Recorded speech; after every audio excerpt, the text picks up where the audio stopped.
The King family legacy is also tainted by wrongful deaths. 6 years after the assassination of one of the world's most esteemed leaders, Dr. King, his mother, Alberta Williams King, would suffer the same fate, dying at the hands of a gunman. The tragic incident led the world to wonder why anyone would seek to harm a family who has already experienced so much sorrow.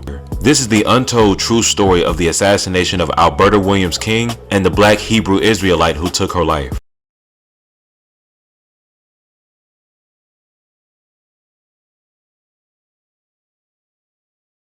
The man who carried out the heinous act was 23-year-old Marcus Wayne Chenault.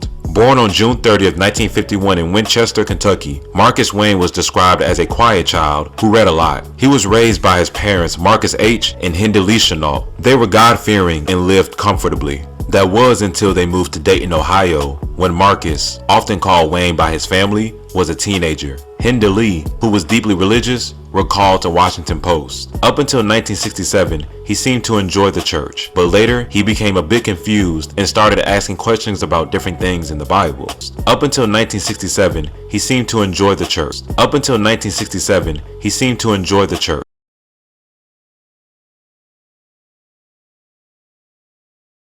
As a student in high school, Chenault excelled academically.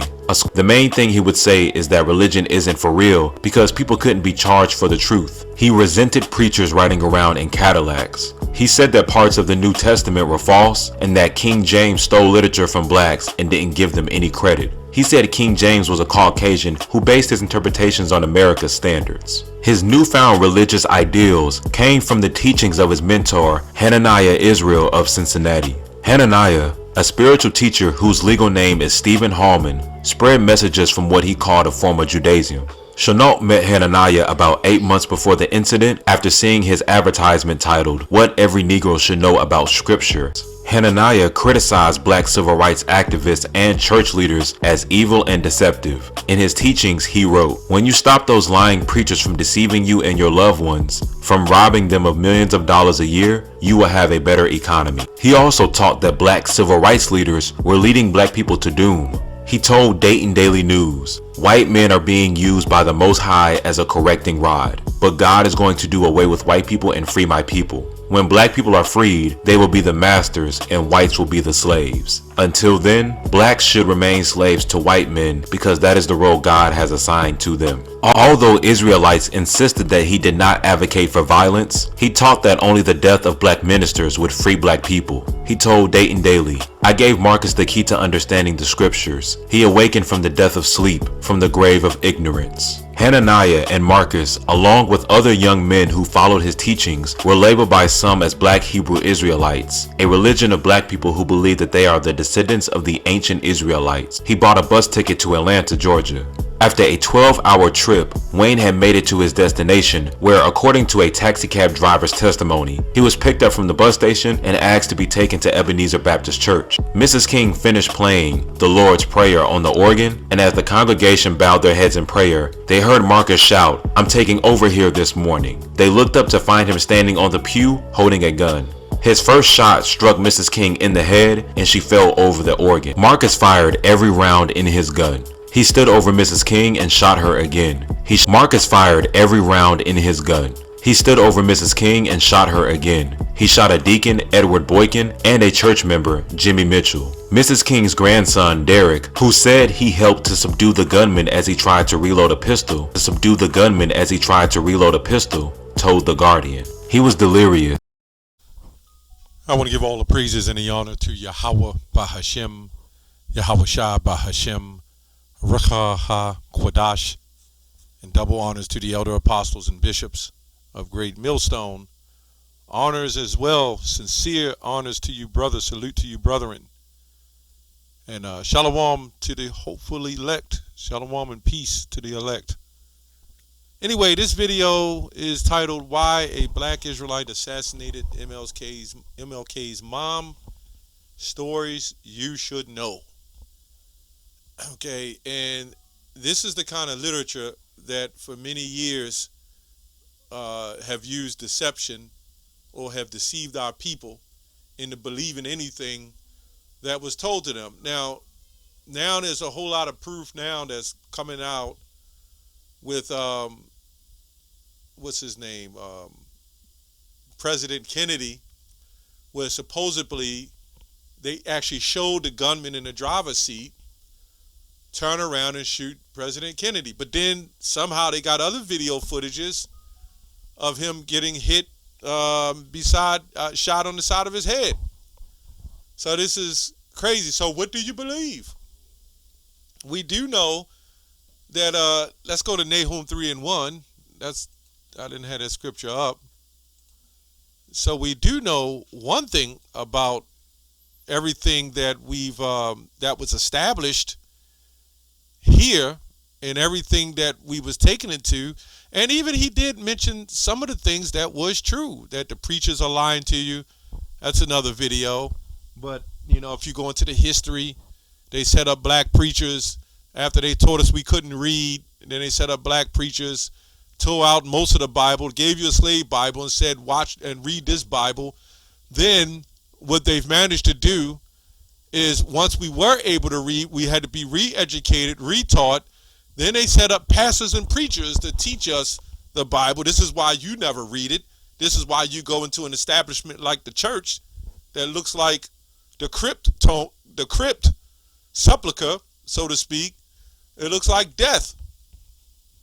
Okay? Then you go in there and then they read it for you. And then you go home and you have clearly no understanding of the Bible. So clearly the whole point of that was for you not to read the Bible for yourself. It was for them to teach you. And once they taught you the Bible, the way under a curriculum like school, then you would follow that doctrine, which means to be obedient, be a good servant, and love your oppressor. Now, this guy, I don't know if he literally pulled the gun, this Gary Coleman lookalike. That's why I put it in there. I don't know. I don't know if it's MK Ultra. He said he was delirious. But clearly these Christians, they're going to blame it on so-called black Hebrew Israelites. But my question is, when is Christianity going to be blamed for the bloodshed and the murder of millions and millions of so-called blacks? When are they going to be blamed from running up into the White House, the white Christian nationalists, for doing the things that they did? Nahum 3:1. Woe to the bloody city. It is all full of lies and robbery. And that's what it is. It's all full of lies and robbery. The worst thing in Jeremiah 17:4, it says, thou shalt be discontinued from thine heritage. Your heritage was discontinued, and they did that even using the Bible. They took out the Old Testament. Why would they do that? Then when they put it back in, all of a sudden, we need to let the preachers read it to them to keep these people in a docile state. Because you got to remember, the Israelites, when they came over here into slavery, we were a religious people, but we was following other religions and different practices. We were highly religious and spiritual people. So you had the evangelicals and the Protestants and whoever else. One didn't want us to have the religion. Some did want us to have it, but they said if they give it to us, they got to give it to us in a manner of slavery. Then when we start worshiping in those churches, the other white races, they bombed the churches. But guess who they were? Yep, they were Christians too. But will this guy do a video on that? Go into the history on that. One man that's a so-called black Hebrew Israelite reads the Bible for himself and do some dangerous, or let me say some sick stuff that is not meant or warranted to do yet.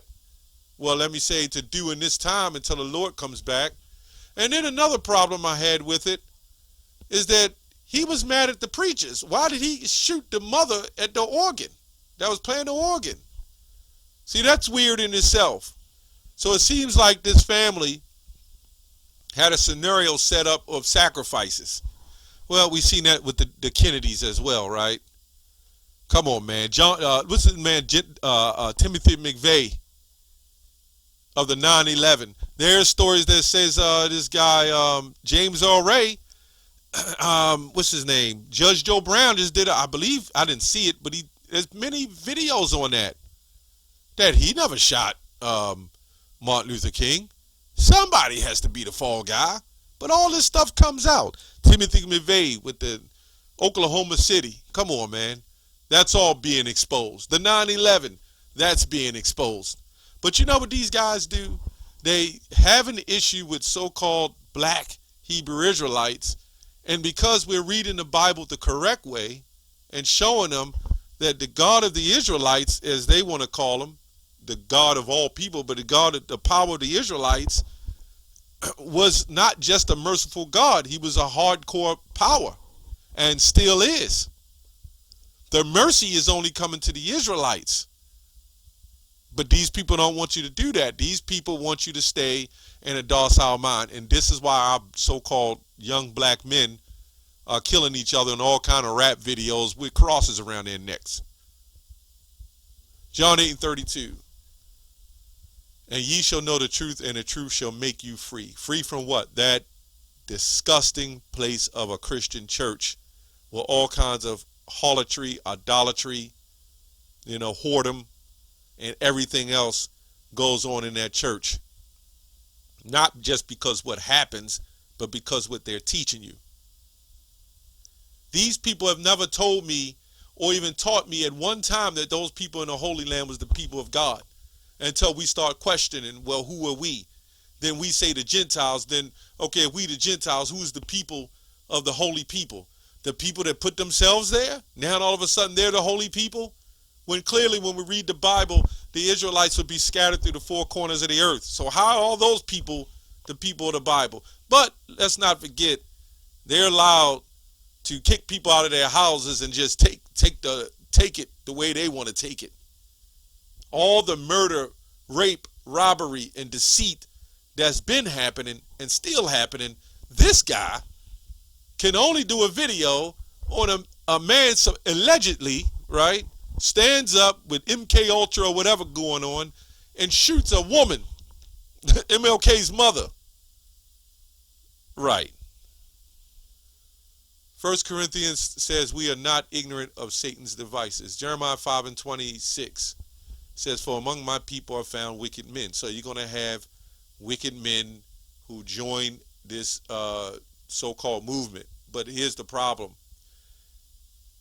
If we taught that it was okay to do these things, then you can make an argument.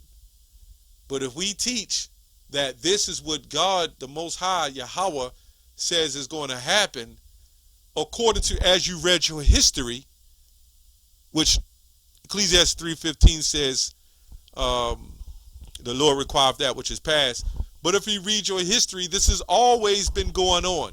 But it's okay for the people in power to run the world in secret and push all these draconian laws and all the stuff that they're doing.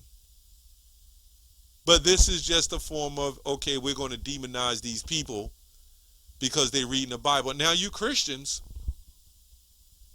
you don't understand that you're being used. You false Christians, let me say that. Because how can something of so-called radical come out of the Bible like that if it's not in there? You're reading the same book. Right? You're reading the same book. And by the way, King James wasn't a white man. But you're reading the same book. So if you're reading the same book where we're reading, what interpretation are you seeing?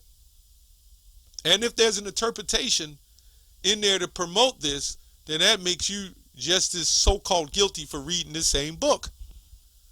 Because all you're going to do is do like the slave Bible do. You're going to go into a little bit of Matthew. You're going to go into the so-called gospel, which the whole Bible is the gospel, but you're going to go into Matthew, Mark, and Luke, but then you won't even read the hard parts of Matthew. You won't even read the history in Matthew. You won't read the present or the future of what's coming in the book of Matthew. Nope, you won't read that. You would just read, love your fellow man. Love your neighbor, which Mark 12:29 speaks totally against this doctrine, that neighbor is the Israelites, because Israelites were strangers and Gentiles and scattered. But that's all you guys will do. You'll sit there and be docile. Meanwhile, all these things are happening on the planet and on the earth. Meanwhile, all these implications and these draconian laws are being pushed. But you guys will stay in the church and say, hey, just love your neighbor. Don't worry about it. Jesus is the way. Well, white Jesus hasn't come back to do a damn thing for you people. You got white Jesus tattooed to people. White Jesus is on people's shoulders and their necks. They're in your grandma's living room. And the only reason why Jesus has spared you is to let you continue in your sin. Hosea, I believe the 4th chapter, says, I will not punish you for your iniquity, just so you can sin. Why do you think in ancient times the Israelites got taken and continue to follow in their whoredoms until the Most High relieved them? Because you had good things come out of sinning. You'll hear the woman in the church, and these testimonies are so-called of these men in the church of how the church saved them and how they did good things and how the Lord blessed them. You know why the Lord did that? To keep your ass asleep. Because the true children of Israel is going to wake up and has been waking up. The Christian church is a complete sick place to be. It was built on corruption, right? It's going to continue to corrupt the so-called blacks and Hispanics, you Israelites. And it has nothing but corruption inside the Christian church. Let's go to Nahum 3. Nahum 3 and 4. Because of the multitudes of the whoredoms of the well-favored harlot, the mistress of witchcrafts, that selleth nations through her whoredoms. What is some of that? The church, the lies, the medium, right? And families through her witchcraft, right? Christianity went global. And what has it done? It made people in a worse state than they've ever been in. And they can't see it. It's because you trusted in white Jesus. You really think if you was worshiping the Lord that you would be in the state that you're in? You really think your children will be blowing each other away? Did they read Deuteronomy 28 and 48 when it said, thou shalt have a yoke of iron upon thy neck until thou be destroyed? Did they read Jeremiah 50? Do they read anything in the Christian church? So now these people, they scramble and come together and try to come against the Hebrew Israelite doctrine only to try to come against all the scriptures we pull. But yet when you go to the Christian church, they teach you nothing. You want to continue to be lied to? All of this is, and we don't know if this really happened. Well, I'm sure something of that nature happened, but somehow there was something she must have knew too, and it got out, and this had to be corrected. Anyway, that's all I have on that. Shalom.